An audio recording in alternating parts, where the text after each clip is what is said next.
Hello guys, in this video I'm going to show you how to activate email notifications on the AliExpress application or website.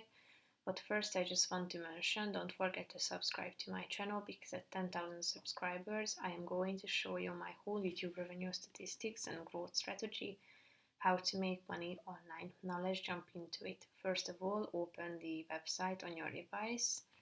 Go to your home page and then tap on this account button in the upper right corner of the screen and tap on my orders, which is the first section.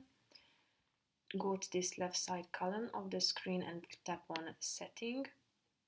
Then you should go to this activate email notifications section or title and then tap on the activate button. Now you will be directed to a page where you can manage your preferences. So here you can